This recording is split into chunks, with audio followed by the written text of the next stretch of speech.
Hi guys, ತುಂಬ ಜನ QR ಕೋಡ್ನ ಸ್ಕ್ಯಾನ್ ಮಾಡಿ ಹೇಗೆ ಲಿಂಕ್ ತೊಗೋಬೇಕು ಅಂತ ಕೇಳ್ತಿದ್ರು. ಸೊ ಅದನ್ನು ನಾನು ವಿಡಿಯೋದು ಕೊನೆಯಲ್ಲಿ ಹೇಗೆ QR ಕೋಡ್ನ ಸ್ಕ್ಯಾನ್ ಮಾಡಿ ಲಿಂಕ್ನ ತೊಗೋಬೇಕು ಅಂತ ಹೇಳ್ಕೊಟ್ಟಿದ್ದೀನಿ. ಮತ್ತು ವಿಡಿಯೋನ ಕೊನೆಯವರೆಗೂ ನೋಡಿ. ವಿಡಿಯೋ ಮಧ್ಯದಲ್ಲಿ QR ಕೋಡ್ನ ಕೊಟ್ಟಿದ್ದೀನಿ, ಅದನ್ನು ಸ್ಕ್ರೀನ್ಶಾಟ್ ಮಾಡಿ ಸ್ಕ್ಯಾನ್ ಮಾಡಿ ಈಗ ಪ್ರೀ ವಿಡಿಯೋನ ನೋಡ್ಕೊಂಬನ್ನಿ.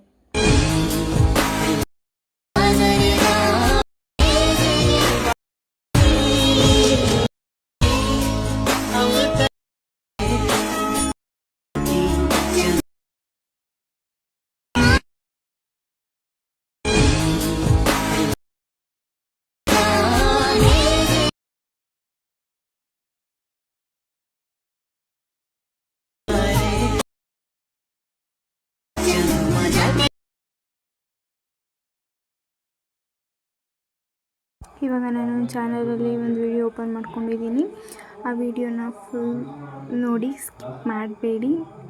ಮಧ್ಯದಲ್ಲಿ QR ಕೋಡ್ ಕೊಟ್ಟಿದ್ದೀನಿ. ಆ QR ಕೋಡ್ನ ಸ್ಕ್ರೀನ್ಶಾಟ್ ಮಾಡಿ. ಇವಾಗ ನೋಡಿ QR ಕೋಡ್ ಸಿಕ್ತು. QR ಕೋಡ್ನ ಸ್ಕ್ರೀನ್ಶಾಟ್ ಮಾಡಿ ಬ್ಯಾಕ್ ಬಂದು ಗೂಗಲ್ಗೆ ಹೋಗಿ ಅಲ್ಲಿ ಫೋಟೋ ಸಿಂಬಲ್ ಇದೆಯಲ್ಲ, ಅಲ್ಲಿ ಕ್ಲಿಕ್ ಮಾಡಿ. ಈ ಫೋಟೋನ ಕ್ಲಿಕ್ ಮಾಡಿದರೆ ಅಲ್ಲಿ ಅಲರ್ಟ್ ಮೋಷನ್ ಕ್ರಿಯೇಟಿವ್ ಅಂತ ಬರುತ್ತೆ. ಅದ್ರ ಮೇಲೆ ಕ್ಲಿಕ್ ಮಾಡಿದರೆ ನಿಮಗೆ ಅಲರ್ಟ್ ಫುಲ್ ಪ್ರಾಜೆಕ್ಟ್ ಲಿಂಕ್ ಸಿಗುತ್ತೆ. ಅದ್ರ ಮೇಲೆ ಕ್ಲಿಕ್ ಮಾಡಿದರೆ ಡೈರೆಕ್ಟ್ ಅಲರ್ಟ್ ಮೋಷನ್ಗೆ ಹೋಗುತ್ತೆ. ಅಲ್ಲಿ ಇಂಪೋರ್ಟ್ ಅಂತ ಬರುತ್ತೆ, ಅಲ್ಲಿ ಇಂಪೋರ್ಟ್ ಮಾಡಿದರೆ ಇಂಪೋರ್ಟ್ ಮೇಲೆ ಕ್ಲಿಕ್ ಮಾಡಿದಾಗ ಇವಾಗ ನೋಡಿ ಪ್ರಾಜೆಕ್ಟು ಸಿಕ್ತು. ನೆಕ್ಸ್ಟ್ ಅಂತ ಕ್ಲಿಕ್ ಮಾಡಿ ಕಂಟಿನ್ಯೂ ಮಾಡಿದರೆ ಫುಲ್ ಪ್ರಾಜೆಕ್ಟು ಸಿಕ್ತೆ. ಸಪೋರ್ಟ್ ಮಾಡಿ, ಲೈಕ್ ಮಾಡಿ. Thank you for watching. ಅಕೌಂಟ್ನ ಸಬ್ಸ್ಕ್ರೈಬ್ ಮಾಡೋದನ್ನ ಮರಿಬೇಡಿ.